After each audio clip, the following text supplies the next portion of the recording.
Bonsoir et bienvenue à tous au studio de Si je suis élu. Bonsoir Mavungui Béni. Bonsoir Jean-Claude. Alors, invité de ce troisième numéro de Si je suis élu, Monsieur Jean-François Tchibinda Kouangou, candidat indépendant. Monsieur Tchibinda Kouangou, vous êtes docteur d'État en droit, ancien ministre de la Justice du président Pascal Lissouba. Vous avez 66 ans, vous êtes marié, père de 3 enfants et vous êtes candidat à la présidentielle du 12 juillet. Je termine en disant que vous êtes membre de l'UPADES. Mavungui Béni, je vous vois en train de bondir sur la première question. Oui, Jean-Claude Kakou, déjà la première question qui saute à l'œil nu, vous avez dit il est de l'UPADES, c'est donc dire mais il est indépendant. La première question c'est de savoir pourquoi vous allez sans l'aval de l'UPADES, puisque vous êtes indépendant, vous faites cavalier seul. Première question. Deuxième question, savoir les motivations.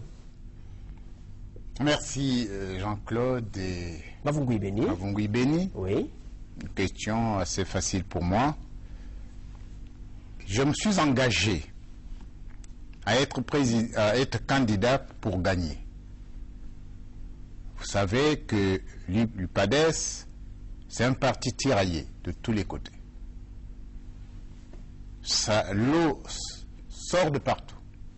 Et je ne pourrais pas utiliser un tel instrument pour gagner. Voilà l'image que je donne de l'UPADES. Je l'ai dit souvent, mais comme vous êtes à Brazza, vous ne m'avez pas suivi. L'UPADES est pour moi comme une enveloppe dans laquelle se trouve le projet de société de Pascal Lissouba. Beaucoup de responsables de l'UPADES sont en train de se tirailler pour déchirer cette enveloppe. Moi, j'ai pris le contenu, c'est-à-dire la pensée. Cette pensée qui peut me guider. J'ai laissé aux autres l'enveloppe. S'ils la déchirent, qu'ils la déchirent. Mais moi, j'ai pris l'essentiel. Et c'est Pascal Lissouba qui m'avait dit, j'étais allé le voir à Londres, je vous ai laissé un projet de société. Ce n'est pas une Bible, vous avez le droit de réactualiser ce projet de société, vous avez le droit de l'amender, et donc moi, je suis guidé par ça. Vous voyez, l'UPADES, qu'on a dit que c'était l'espoir d'une génération, le défi d'un continent. Aujourd'hui, c'est devenu, comme dirait le général de Gaulle, un machin à la merci d'une chienlit politique sans vision, sans idéal. Vous restez membre de l'UPADES et vous continuez à vous réclamer de Pascal Lissouba. Je suis lissoubiste avant d'être UPADESien. Alors, ce sont des choses. La deuxième question qui vous a été posée, pourquoi vous portez candidat à la présidentielle? Qu'est-ce qui vous a motivé? Pour être candidat, c'est le ras-le-bol. Un pays malade. Ce pays est malade. Je dirais même très malade. Il y a un artiste de l'Afrique de l'Ouest qui a dit le pays va mal. Et quand je dis maintenant ça suffit, il faut que ça change. Une fois que j'ai dit cela, je ne peux pas aller me cacher dans un coin, attendre que ce pays change. Ce pays est malade, maintenant ça suffit, il faut que ça change. Je me suis décidé à être parmi les acteurs de ce changement.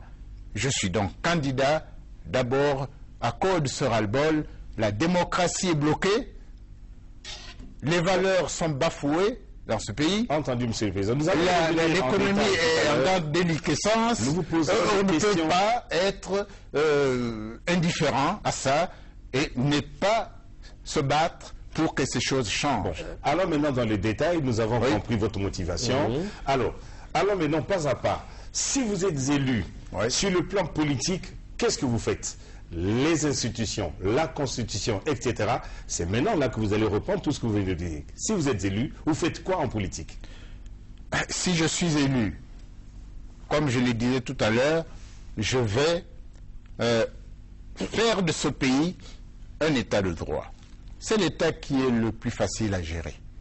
Tout le monde doit être soumis à la loi.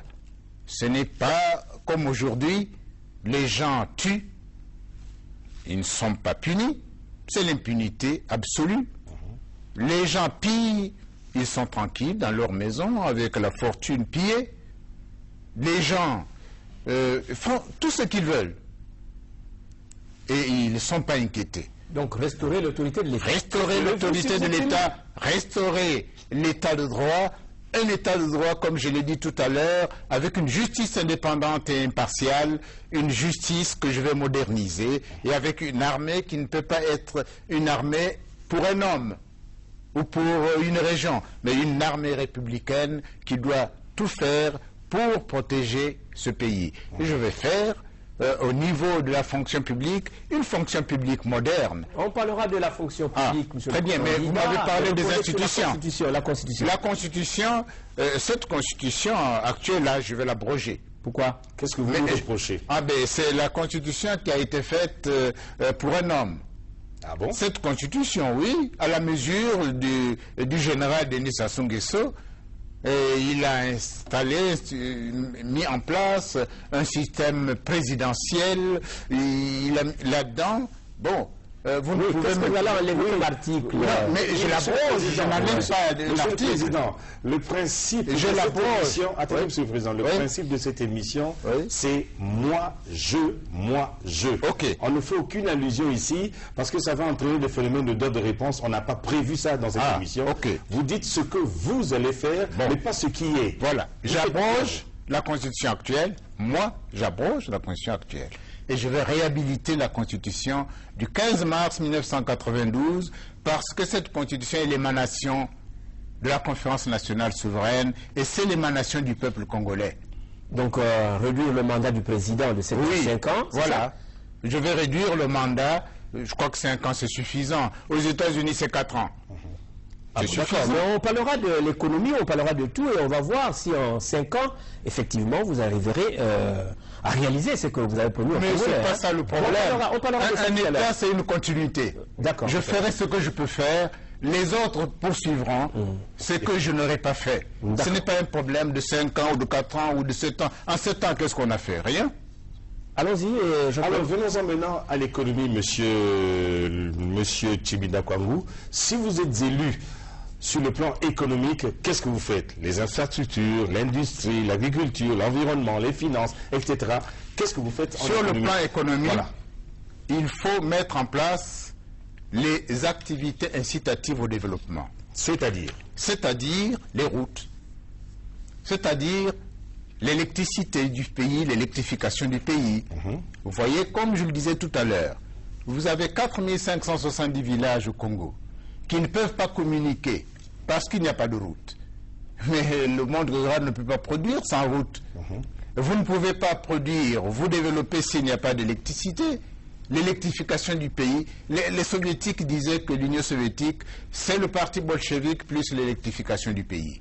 Nous n'avons pas, nos villages ne sont pas électrifiés. S'il y a une grande production, mais la conservation va se faire comment? Donc, il nous faut des routes, il nous faut l'électrification du pays. Ce sont là les deux pôles essentiels. Et si nous avons ça, on peut s'engager dans l'agriculture. Alors, quelles sont les routes que vous entendez réaliser dans ce pays? D'abord, qu'est-ce que vous ferez du projet qui est en cours de réalisation aujourd'hui, la route Pointe-Noire-Brazzaville? Qu'est-ce que vous en ferez? C'est un projet, la semaine dernière seulement, j'étais à Dolisie, je dis, je vais voir cette route. J'ai pris la route de Dolisie à Pointe-Noire, 180 km en 7 heures de temps. Donc ça, c'est qu'on apprend. Mais moi, les routes qui m'intéressent, celles-là m'intéressent, mais surtout les routes secondaires, les routes agricoles, ces routes-là doivent être praticables pour permettre aux paysans de produire et d'évacuer leur production. Donc les routes secondaires, hein? Les routes secondaires, les routes agricoles, les pistes agricoles, comme on les appelle, ça c'est très important pour l'avenir du monde rural. Bon, vous parlez de l'électrification, monsieur. Si vous le permettez, sur les routes, je vous en prie, j'ai une question. Allez-y. Parlons quand même de Brazzaville, Pointe-Noire, Dolisie, Kaï-les-Villes. Est-ce que là aussi, dans votre projet de société, vous avez prévu quand même comment justement prévoir des routes par exemple? La route qui est en projet, c'est une bonne route. Ça va nous permettre quand même, nous les cadres, de circuler avec nos voitures. C'est bien. La route, par exemple, de Dolisie jusqu'à la frontière avec le Gabon, celle-là doit être faite. Bitumé même, hein? Bitumée. La route Pointe-Noire jusqu'au Gabon par Zambie, cette route doit être faite. Les routes, autrefois avec Massamba Débat, il y avait la route fluviale, mais des routes qui quittaient chaque région pour rejoindre le fleuve. Ces routes-là sont importantes pour l'économie du pays. Et donc, nous ferons toutes ces routes-là. Et pour les villes, Pour les villes, oui. Pour les villes, il y a un problème. L'assainissement de nos villes. L'amélioration de nos villes. J'ai honte à Pointe-Noire pour le pays. Quand des étrangers arrivent à l'aéroport de Pointe-Noire, surtout 5 jours de pluie, chers amis, pour aller de l'aéroport jusqu'en ville, c'est un problème. La route est petite. Alors, qu'allez-vous faire, vous, si vous êtes élu? Cette route-là va être faite. Mais pas seulement à Pointe-Noire, mais dans les villes, nous devons améliorer nos villes. Qu'elles soient des cités quand même décentes. Ce n'est pas l'insalubrité que nous voyons dans nos villes. Non, il faut faire des routes normales. Moi, j'ai le projet du bitume de Kitina. Si nous exploitons ce bitume de Kitina, nous pouvons couvrir 1400 km de route bitumée. C'est un projet qui a été fait par les Allemands. J'ai pris contact. 1400 km de route peuvent être faites avec le bitume de Kitina. Nous allons améliorer nos villes, nous allons améliorer les routes, la communication dans nos campagnes. Ça c'est vraiment au cœur de mon projet. Vous avez parlé de l'électrification, Monsieur Tchibinda Kwangou.